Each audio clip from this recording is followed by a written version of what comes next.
你身边有没有那种人，天天在社群软体上打卡，说自己最近身体虚，气血不足，所以开启了疯狂进补模式。他们餐餐大鱼大肉，3天2头就在家煲大锅鸡汤，冰箱里永远塞满鸡腿、鸡翅和整只老母鸡。结果呢，辛辛苦苦补了大半年，一到冬天的台北捷运站，手脚照样冰冷的像冰棒，腰酸背痛没有半点改善，爬个2层楼梯就气喘吁吁，甚至早上起床的时候，整个人觉得比前一天晚上睡觉前还要累。你关心地问他，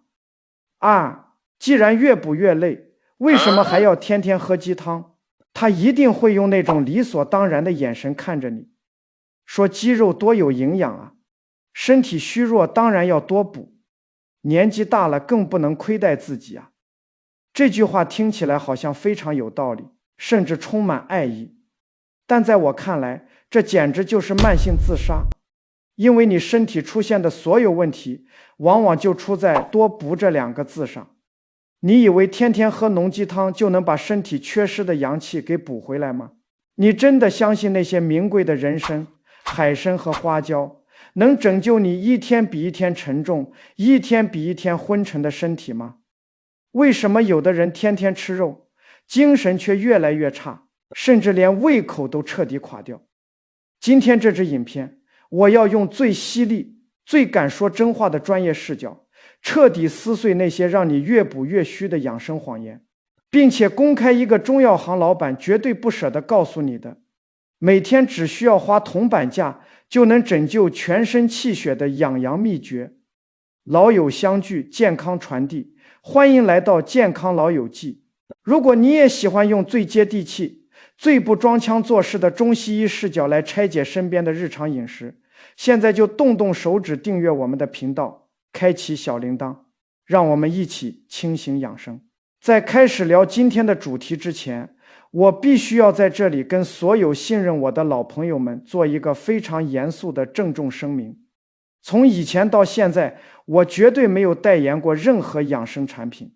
也没有在网络上卖过任何所谓的特效药、神效牙膏或者排毒足贴。你在任何社群、网站或者捷运广告上看到的那些打着我的照片和名字的商品，100%全都是无耻的诈骗集团盗图拼凑出来的。请大家千万不要上当受骗，有任何身体不适，请立刻去正规的医疗机构看医生，千万不要去点那些来路不明的诈骗链接。鸡肉本身真的不是什么坏东西，我也绝对不是叫你从今天开始就跟和尚一样彻底吃素，完全不碰肉。鸡肉含有丰富的优质蛋白质，只要煮得清淡，分量适中，对很多中老年人来说，确实是一种很棒的日常食材。但我在这10年里见过太多台北街头的养生狂热者，他们把有营养误会成了吃的越多越好，把补身体误会成了天天都要大鱼大肉。只要今天上班觉得没精神，晚上立刻叫 UBEREATS 送来浓郁的鸡汤，一觉的腰酸就跑去吃药膳炖鸡。天气稍微一转凉，立刻在锅里塞满红枣桂圆，党参煮出一锅黏糊糊、油汪汪的浓汤。他们觉得只要把那一整锅汤连皮带肉全部塞进肚子里，自己的身体就一定会得到滋补。但你有没有想过，你的身体到底能不能收到这些所谓的营养？这根本不取决于你在锅里放了多少昂贵的药材，而是取决于你体内的脾胃到底有没有能力将这些厚重黏腻的食物消化、运化，然后转化成身体真正能用得到的干净气血。我们老祖宗讲究养生，从来都不是一味的叫你往身体里加东西，而是先看你的身体到底能不能受。德著中医里有一个至关重要的铁律，那就是脾胃为后天之本。我们人出生之后，吃进肚子的每一口饭菜，喝进去的每一滴汤水，全部都要靠脾胃的运化，才能转化成身体需要的能量。如果你的脾胃强健，就算你平时只吃最简单的清粥小菜，身体也能把里面的养分吸收得干干净净，让你整天精神奕奕。相反地，如果你的脾胃已经极度虚弱，就算你天天吃燕窝、花椒和顶级鸡汤，最后这些东西在体内根本无法消化，只能变成胃胀、口黏、痰多，没有胃口，甚至让你整个人越来越沉重，一天比一天疲倦。所以古人早就警告过我们，虚人最怕乱补。有很多人，他们根本不是身体缺乏营养，而是身体里的通道已经被杂物彻底塞住了。这就像是一间原本就不大的房间，门口已经堆满了成年的垃圾和杂物，你不但不伸手去清理，反而还每天高价买进新的豪华家具往里面硬塞。结果呢，不仅新家具摆不下，连房间里原本仅存的走路空间都被彻底剥夺了。这时候你最需要做的，绝对不是再去买一张昂贵的新沙发，而是先静下心来，把门口的垃圾清理干净，让新鲜的空气流通进来，让原本拥挤的房间重新恢复秩序。我以前在台北大同区认识一位街坊邻居，大家都叫他陈叔。陈叔今年62岁，在退休之前，他是一名开了30年卡车的运输司机。年轻的时候，陈叔的身体非常强硬，天天在外面吹风受冻，吃饭时间永远不固定，但他觉得自己身体好，样样都能顶得住。他常跟我们炫耀，说自己年轻时一晚上开10几个小时的车，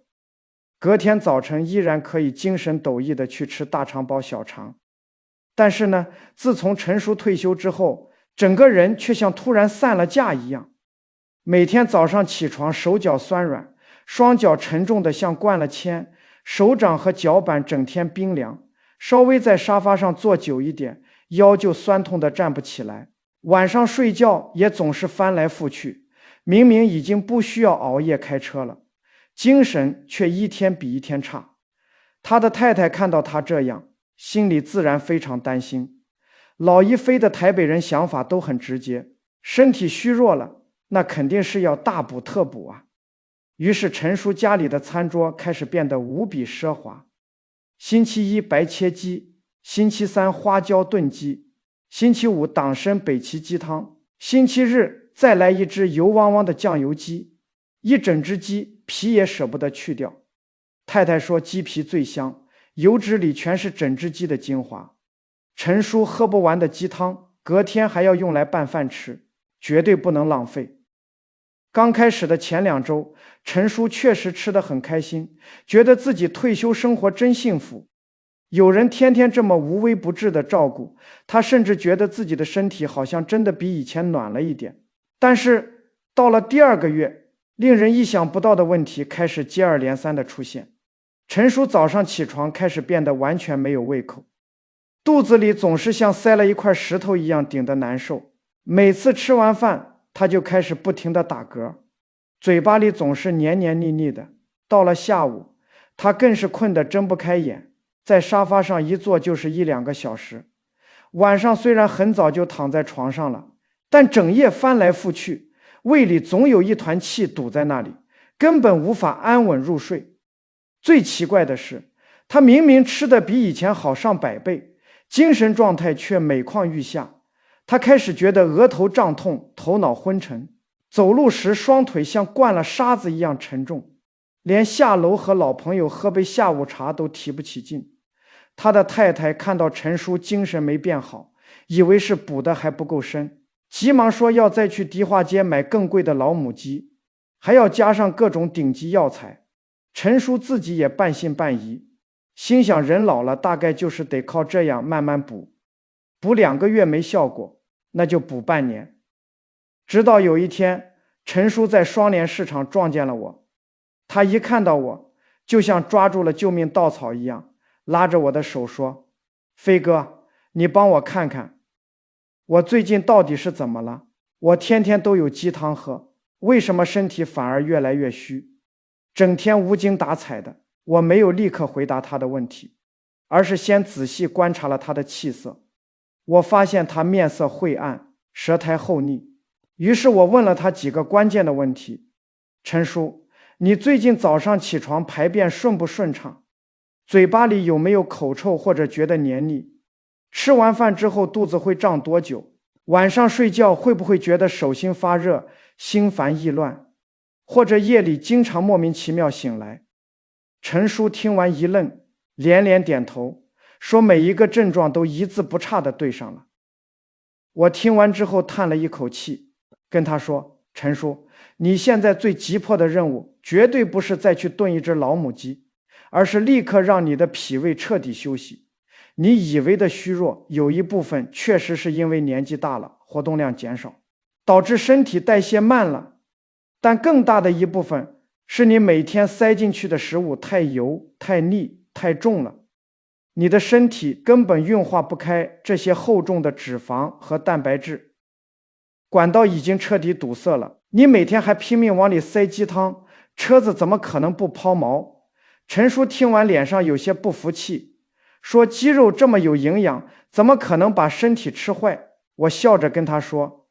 不是鸡肉本身有坏处，而是你的吃法和观念彻底错了。如果一个星期吃1到2次鸡肉，去皮少油，搭配大量的蔬菜，这当然是一顿非常健康的饮食。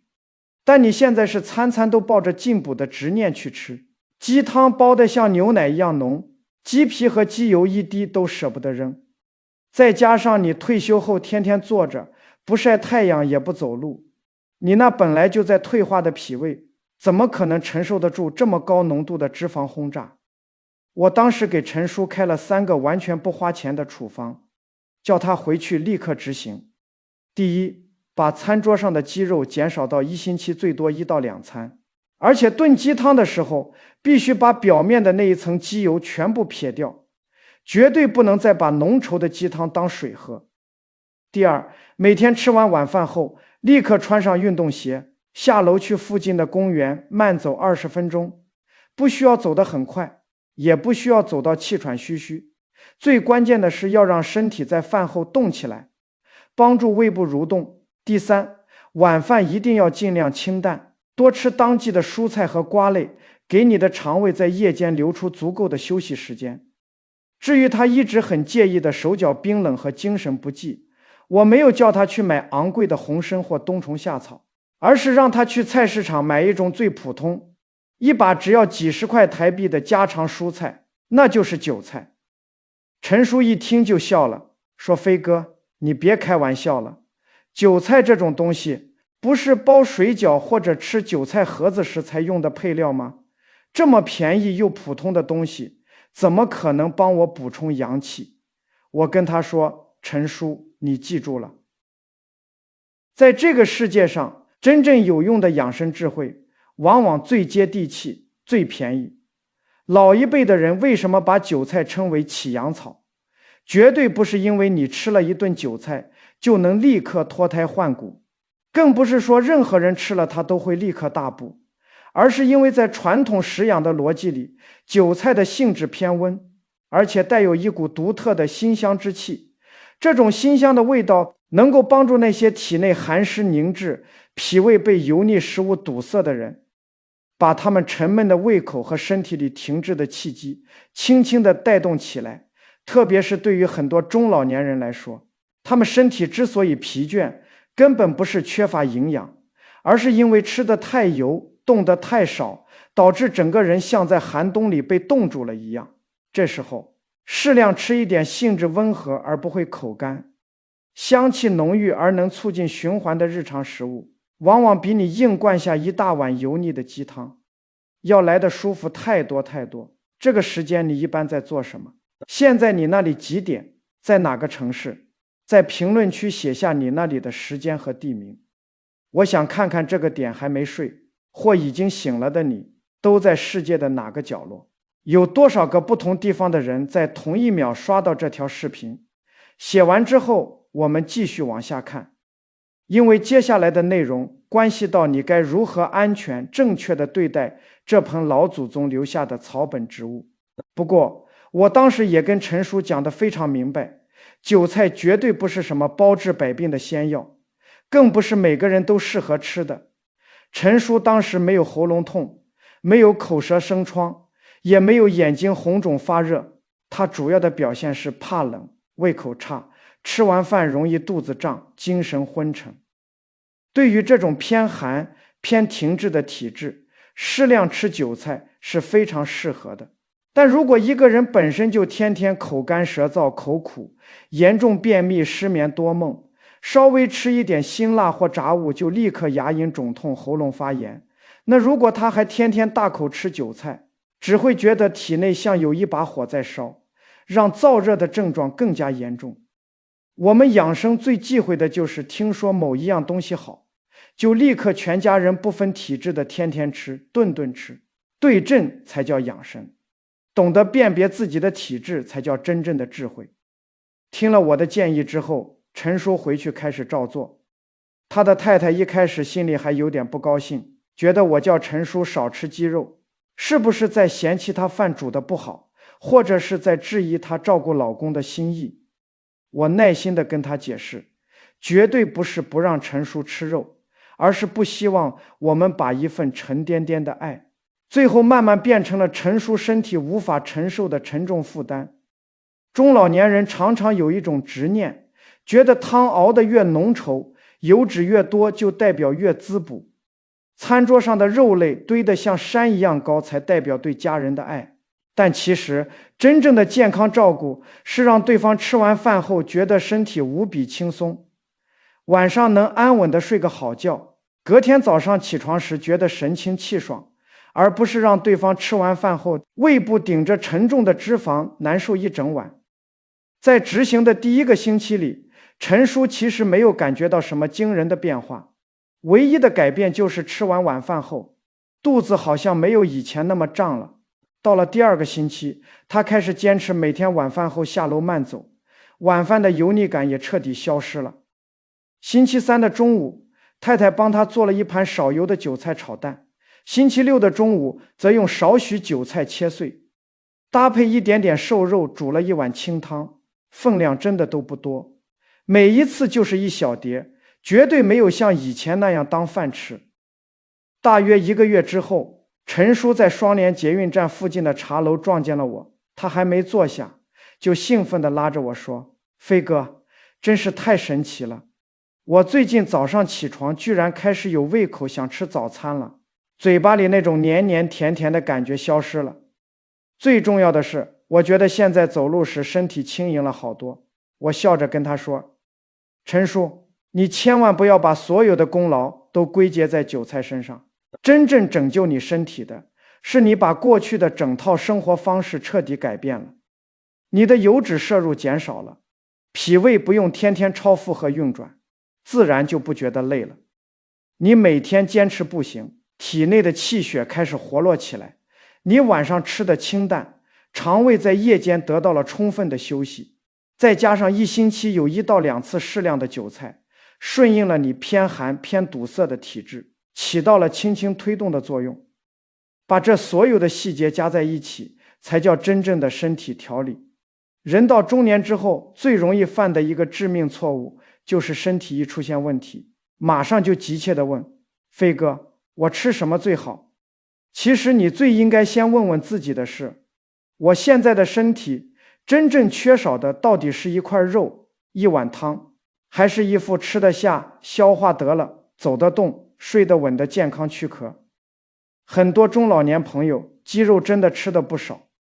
补汤也喝了无数大桶，各种保健品更是一箱接一箱的往家里搬，但身体却始终没有任何起色。这真的不一定是因为你买的补品不够昂贵，而是因为你努力的方向从一开始就彻底错了。身体的阳气从来都不是靠1、2顿大鱼大肉就能硬生生的塞进体内的。所谓真正的阳气，是你早上能顺畅的起床，吃饭时能有健康的胃口，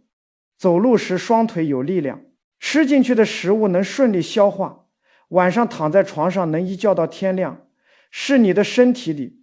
该运行的地方在顺畅运行，该温暖的地方自然温暖，该休息的时候能彻底安静下来。说回到韭菜，很多人对它的第一反应根本不是养生，而是水饺、韭菜盒子，或者是路边摊上那一盘油腻腻的韭菜炒蛋。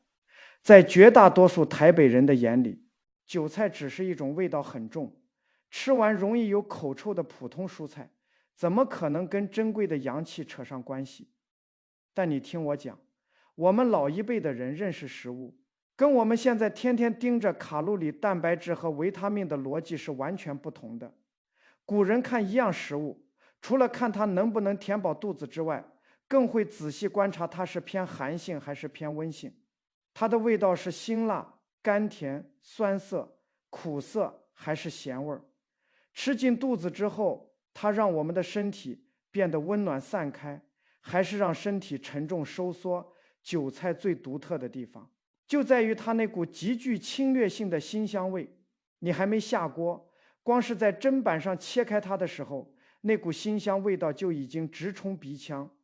一旦下入热油锅，整间厨房瞬间都会弥漫着它的香气。在传统食养的观念里，这股辛香不仅仅是一种气味，它更代表着一种向外运行、向上生发、推动全身气机的物理力量。因此民间才会称它为起阳草或壮阳草。不过这个名字传得太久了，很多人就产生了严重的误解，以为男人吃了韭菜就能在房事上有多么惊人的表现，甚至把韭菜神化成了一味春药。这种讲法显然就太夸张了。我们中医学里讲的起阳，指的绝对不仅仅是男女之间的那点事，而是你整个人身体里的生发之气。一个人早上起床有没有精神？大冷天里双手双脚是不是暖和的？吃进去的食物能不能顺利变成能量？遇到冷热交替的天气时，身体能不能立刻适应？这些都与你体内的阳气状态息息相关。古代的本草书籍里对韭菜有很多精妙的记载，大意都是说它性质偏温，可以温中行气。但我必须在这里跟大家说个大实话，本草书里讲的温绝对不等于吃完能立刻大补，更不等于你可以毫无节制的大吃特吃。温其实是一种方向，这就像是在寒冷的冬夜里，你在房间里点亮了一盏温暖的小夜灯，让房间里的寒气稍微消退一些。但如果你把这盏灯的瓦数开得极高，甚至在房间里放满火炉，那这间房间就会变得燥热不堪，让人感到极度不适。真正懂得养生的人看的从来都不是哪一样补品药性最猛烈，而是哪一样食物最适合自己当下的状态。以前在万华区有一家100年历史的中药铺，里面有一位老药工叫华叔。华叔家里3代都跟药材打交道，他自己虽然不是医生，但从小在药材堆里长大，对40节气的变化和食物的寒热属性极其敏感。华叔今年70岁了，走起路来依然腰背挺直，步履稳健。即使在台北最寒冷、最潮湿的冬至节气里，你跟他握手，他的手掌依然是温热的。他每天早上6点多就准时开门扫地、整理药柜，一直忙到下午，你也很少看到他露出疲态。附近的街坊邻居经常好奇地问他：华叔，你是不是天天在后台偷偷吃高丽参、鹿茸啊？不然怎么每天都这么有精神？他每次听完都哈哈大笑，指着身后的药柜说：这些名贵的药材是生病时治病用的，绝对不能当饭吃。我平时保持精神的秘诀，全都在菜市场里。每年到了冬春交替，天气开始回暖的时候，大岛川的菜市场里出现第一批春韭时，华叔一定会去买一小把。他吃得非常克制，通常就是1个星期里吃1餐韭菜炒蛋，或者周末时用一小把韭菜搭配一点瘦肉煮汤。他说，人经过了一整个冬天，活动量少，吃的又油腻，身体里很容易积攒一堆沉重停滞的寒湿之气。到了春天，大自然的阳气开始往上生发，我们人也必须顺应这个天时，吃一点带有辛香、能够帮助身体生发气机的蔬菜，这样体内的胃口和精神才能被顺畅地打开。华叔常说一句话：春天吃韭菜，绝对不是贪图它的滋补，而是贪图它的醒。这个醒字真的说的太传神了，它绝对不是指吃完之后让你兴奋到整晚失眠，而是让你原本在冬天里蜷缩停滞黏腻的身体像突然睡醒了一样，开始恢复生机。你的嘴巴不再觉得黏腻，你的胃口开始变得清爽，你的身体愿意动起来，你的精神开始微微向上提。有一年，中药铺隔壁卖布的老梁看到华叔吃韭菜，又在网络上看到一些养生文章说韭菜是纯阳之物，能让人瞬间变年轻。于是他兴冲冲地跑去菜市场买了一大袋韭菜回家。老梁开始了他的韭菜狂欢，每天早上吃韭菜炒蛋，中午吃韭菜猪血汤，晚上吃一大盘韭菜水饺。吃到后来，他的太太和小孩一闻到家里的韭菜味儿，都觉得快要吐了。刚开始的前2天，老梁觉得身体好像真的热乎了起来，非常得意，还到处跟邻居宣扬自己找到了最便宜的大补阳气秘方。然而到了第5天，老梁开始觉得口干舌燥，牙龈肿痛的连饭都咽不下去。到了晚上，他心烦意乱，在床上滚来滚去，胃里像烧着一团火一样顶得难受。隔天早上起床，大便更是干结的完全排不出来。他捂着红肿的腮帮子，急匆匆地跑来找华叔求救，说：华叔，为什么你吃韭菜越吃越精神，我吃韭菜却吃得满头大汗，浑身是火？华叔看着老梁红肿的脸，淡淡地问了一句：我1个星期吃几次？你这几天又吃了多少？老梁这才猛地清醒过来，人家华叔是1个星期只吃1小碟，而他是把韭菜当成主食，天天顿顿地塞。人家华叔是为了顺应时节，用韭菜的馨香轻轻地唤醒身体，而老梁则是恨不得在几天之内把所有的阳气硬生生地灌进自己的体内。最后伤害他生飞的根本不是韭菜，而是他心里的那个贪字。这其实就是我们中老年人养生时最常犯的通病。在手机上看到文章说核桃对脑不好，立刻去超商买一大袋，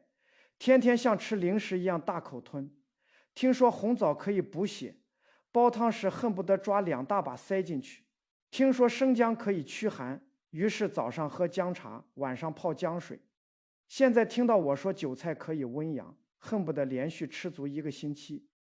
但你一定要明白，我们体内的阴阳调和从来都不是靠猛烈进攻得来的。你的身体就像是一盆娇嫩的花卉，泥土干了，你就轻轻地撒一点水；天气冷了，你就把它移到有温和阳光的地方。你绝对不会因为觉得水分好，就1整桶水猛灌下去，也不会因为觉得阳光好，就把这盆花放在烈日下暴晒10个小时。过度了，再好的事情也一定会变成灾难。韭菜所谓的纯阳属性，更多的是民间对它具有温通生发特性的一种形象化描述，绝对不是叫你把它当成药片天天吞服。对于一部分平时极度怕冷、精神容易低落、消化肉类能力差、肚子里经常觉得冰凉，且没有任何口舌生疮、便秘等燥热症状的中老年人来说，1个星期吃1到2次韭菜，分量适中，确实是餐桌上一种非常温和有益的搭配。那么怎么搭配吃起来才最舒服、最不伤身？最经典的家常做法自然就是韭菜炒蛋。鸡蛋性平，能够滋阴润燥，而韭菜性温，能够温通气机。这2者结合在一起，不仅能提供优质的蛋白质，而且绝对不会像一整锅浓鸡汤那样给脾胃带来沉重的脂肪负担。不过在炒这道菜的时候，千万不要放太多油。韭菜下锅后用大火快速翻炒，只要变软散发出香气，就立刻盛盘起锅，千万不要炒得焦黄黏腻。每餐每人分到1小碟的分量就足够了，千万不要炒出一整座像山一样的韭菜盘。第2种非常适合台北中老年人的吃法，是用少许韭菜切碎，搭配一点瘦肉片煮汤。先把瘦肉煮熟，在起锅前的最后1分钟撒入切好的韭菜碎，在汤里滚一下就立刻熄火。这碗汤清爽不油腻，既有瘦肉的鲜甜，又有韭菜淡淡的辛香。对于不习惯吃太油腻食物的年长者来说，非常容易入口，而且完全不会给肠胃带来任何负担。有些人可能会问，飞哥，那我可以做韭菜炒猪肝或者韭菜炒羊肉吗？当然可以，但这几样食材的药性都偏向温热，而且油脂含量也比较高。如果你只是普通的中老年人，真的不需要把所有大温大热的食材硬凑在同一盘菜里。韭菜搭配鸡蛋、豆腐或者一点点瘦肉，就已经足够家常，足够平稳了。另外，还有一个很多人都会忽略的细节，那就是韭菜含有非常丰富的膳食纤维，而且它的纤维质地比较坚硬。对于一些牙口不好、肠胃极度敏感，稍微吃一点粗纤维食物就容易胃痛或拉肚子的人来说，在烹饪韭菜时一定要把它切得非常细，而且要彻底煮熟，每一次吃的分量要再减少一些。千万不要觉得别人说韭菜好，就硬着头皮吞下一大盘，最后让娇嫩的胃壁受伤，吃完之后觉得身体轻松舒服，这才能叫适合。如果吃完之后胃里顶着难受一整晚，那就不叫养生，那叫折磨。有哪些人食用韭菜时必须加倍小心？如果你平时经常喉咙痛、口干口苦，眼睛经常有红血丝，牙龈反复肿痛，晚上经常烦躁失眠，大便干结像羊屎一样，或者稍微吃一点煎炸食物就立刻上火，这一类属于燥热体质或阴虚火旺体质的人，一次绝对不要吃太多。另外，如果你的肠胃目前正处于不舒服的阶段，比如正在急性腹泻，或者胃部有灼热感，如胃食道逆流，也千万不要勉强自己吃韭菜来补阳。如果你的身体长期处于极度疲倦、精神不济的状态，或者出现了胸闷气促、体重在短时间内突然下降等症状，也千万不要只盲目指望靠吃韭菜等食疗来解决。食疗只是我们日常生活的辅助调养，它绝对不可能代替正规的医学检查和治疗。我们再回头看看陈叔的故事，你就会明白为什么他后来身体舒服了。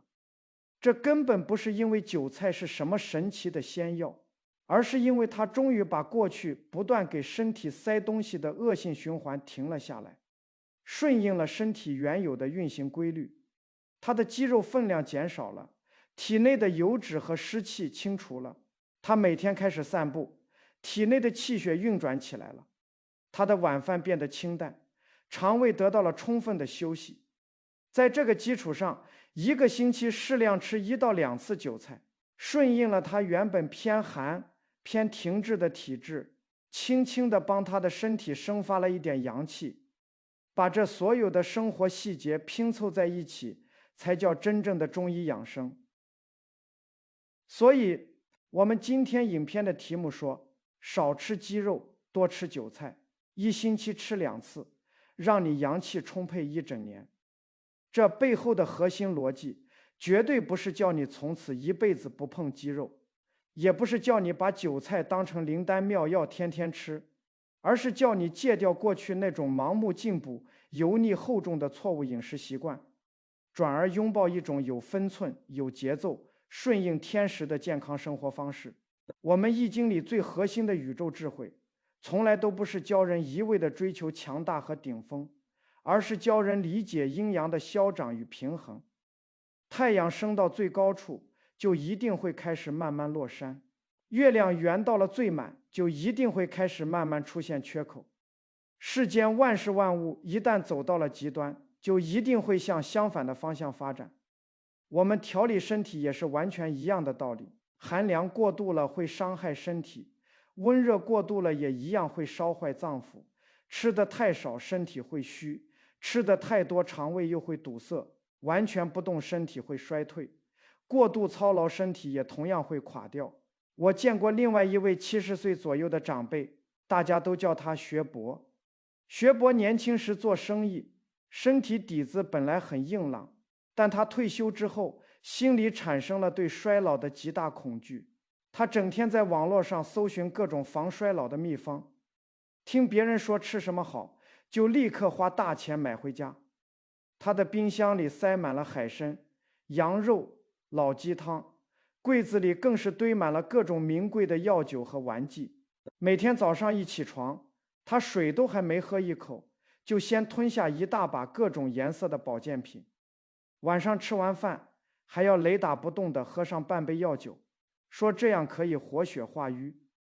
刚开始的时候，他觉得自己非常有养生观念，逢人就热情介绍他的这套大补法。但渐渐的，学博开始觉得口干舌燥，晚上躺在床上心慌意飞，根本睡不着。他的胃部天天顶得难受，脾气也变得越来越暴躁。他的儿子心疼他，劝他少吃一点这些大补之物。学博听完反而大发雷霆，骂儿子不懂孝顺，不懂养生，说等儿子老了就会后悔。直到有一次，学博大飞天里下楼买菜，走到半路突然觉得眼前发黑，天旋地转，差点晕倒在路边。送到医院检查之后，医生非常严肃地警告他，他的身体已经处于严重的心血管高负荷状态，不能再这样胡乱服用各种成分不明的补品和药酒，更不能把身体所有的不舒服都粗暴地归结为一个虚字。这次的意外终于让学博彻底清醒了过来。他回到家后做的第一件事，不是再去寻找什么最新的特效药，而是把家里所有的补品和药酒一箱一箱地整理出来，只要成分不明确，不适合自己当下体质的，全部送人或者扔掉。他的饮食重新恢复到最原始的简单状态，早上喝一碗温热的清粥，吃一个水煮蛋和一点蔬菜，中午适量吃一点鱼肉或瘦肉，晚餐则尽量简单清淡。在台北天气非春，他自己又没有明显喉咙痛等上火症状的时候，一个星期只吃1到2次韭菜，其余时间则跟着季节的变化轮换着吃各种新鲜的当季蔬菜。他每天早上还开始坚持去附近的公园晒太阳，散步20分钟。刚开始的时候，他走个5分钟就觉得气喘，但他不急，今天走10分钟，明天走15分钟。几个月之后，学博虽然没有返老还童，但他脸上的油腻感和暴躁脾气消失了，胃口变得无比顺畅，晚上也终于能一觉睡到天亮。他后来跟我聊天时有些感慨地说，飞哥，我现在才明白，我以前根本不是在养生，我是在怕死，因为害怕衰老，所以拼命乱吃，结果把自己的身体彻底吃乱了。学博的这番大实话，其实非常值得我们所有中老年朋友静下心来仔细想一想。我们养生最怕的就是心生贪念，贪图快速见效，觉得吃3天补药就必须立刻百病消退，贪图分量多，听说某样东西好就恨不得一口气吃下10倍的分量，贪图昂贵和强效，一味的去追求那些最名贵、药性最猛烈的稀有补品，到最后这些东西根本不是你身体真正的需求，而只是为了安抚你内心深处对生病、对衰老的那份恐惧感。真正的内心平静，绝对不是因为你家的冰箱里塞满了高价的海参和燕窝，而是因为你清楚地知道自己今天应该吃多少，什么时候该停下筷子。你清楚地知道自己身体给出的每一个微小信号应该如何正确、理性地去处理。你的心有了分寸，你的身体自然就会恢复井然有序的健康。我们儒家思想里讲究中庸，绝对不是叫你做一个平庸的人，而是凡事都要做到恰到好处。韭菜的吃法其实就最能体现这种中庸的智慧。吃得太少，身体可能没有任何感觉；吃得太多，它那温热心散的药性又容易让你上火不适。一个星期1到2次，每次一小碟，配合整体清淡、适度运动的生活，这才是对身体最长久、最温和的呵护。如果你在台北这个潮湿寒冷的冬天里，真的想用最家常、最省钱的方法来调理身体、增强体质，我给你5个最实在、完全不需要花大钱的避坑提点。第一，严格控制分量和频率，1个星期只吃1到2次，每次的分量就是餐盘里的1小碟。吃完之后，仔细观察自己身体的反应。如果胃部觉得温暖舒服，嘴巴里没有苦涩和黏腻感，晚上能安稳入睡，那说明你的体质是适合的。你可以继续保持这个频率，千万不要听完我今天这番话，明天立刻跑去市场买5斤韭菜回家，天天顿顿吃。养生是细水长流的过程，你几十年累积出来的体质不可能靠几顿韭菜就彻底逆转。稳定的节奏永远比一时的猛攻更重要。第二，烹饪一定要清淡，搭配要简单。韭菜炒蛋是最不容易出错的经典搭配，但炒菜时一定要控制油的分量。用2颗鸡蛋搭配适量的韭菜，全家人一起分享，飞就足飞了。你也可以用韭菜煮1碗清淡的豆腐瘦肉汤，这都是非常棒的蛋白质来源。千万不要自作聪明，在炒韭菜的时候又加入羊肉、辣椒和药酒，以为温温相加就能发挥出上百倍的效果。对于中老年人来说，脾胃的消化能力在退化，餐桌上的食物越温和越好消化，对身体的贡献就越大。第三，一定要看清自己当下的体质是偏寒还是偏热。如果你平时极度怕冷，大冬天里手脚总是冰凉，吃肉容易消化不良，喝凉水会觉得胃里隐隐作痛，精神容易低落，且没有任何口干舌燥、牙龈肿痛等症状，那么你可以适量吃一些韭菜来温通阳气。但如果你经常觉得燥热，晚上睡觉容易出虚汗，牙龈反复红肿发炎，喉咙总是有痰且吞咽不适，或者吃完韭菜后胃部有明显的灼热感，那请你立刻停下来，千万不要勉强自己吃任何别人说好但你吃完难受的食物。第四，千万不要只改了餐桌上的一盘菜，而是要彻底改变你的一整套生活方式。我们身体的阳气不仅来自于食物的温通，更来自于规律的身体活动和温暖的阳光。早上起床之后，请立刻把家里厚重的窗帘拉开，让阳光照进房间。天气好的时候，穿上舒适的鞋子，下楼去附近的街道慢行15到30分钟，不需要你跑得汗流浃背，只要双脚有节奏的移动，让身体微微出汗，感到温暖就足够了。中老年人最忌讳的就是整天窝在沙发上看电视、玩手机。久坐不动会让你的肌肉萎缩，腰椎僵硬，脾胃蠕动变慢。每坐40分钟一定要站起来活动一下手脚，喝一杯暖和的温开水，这才是最实在的养阳。第五，如果你的身体出现了长期持续的不适，请务必去正规的医院进行全面检查。手脚冰冷、精神不济、腰膝酸软，在现代医学里不一定全部都是阳气不足这么简单，它有可能是因为贫血、甲状腺功能减退、心血管系统疾病，或者是某些慢性药物带来的副作用。如果你的症状在改变饮食和作息之后依然没有任何改善，甚至有越来越严重的趋势，请立刻寻求专业医师的诊断。食疗可以陪伴你进行日常的健康保养，但它绝对不能，也不应该代替现代医学的精准诊断。我们今天影片所说的少吃肉，多吃韭菜，1星期吃2次，让你阳气充沛1整年，这背后最深层的含义是希望你从今天开始彻底告别过去那种盲目进补、油腻无度、给身体塞满脂肪和多余负担的错误养生观念，转而选择一种有分寸、有节奏，能够让脾胃顺畅呼吸的健康生活方式。这里是健康老友记，祝各位吃好睡好，烦恼变少，身体不垮，心情不炸。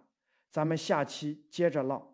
如果你觉得今天的内容对你有所启发，请记得一定要订阅频道并开启小铃铛，还要把这支影片分享给你身边那些经常手脚冰冷、饱受慢性疲劳折磨，或者是天天在家里胡乱给长辈进补的朋友。让我们一起聪明养生，下期见，拜拜。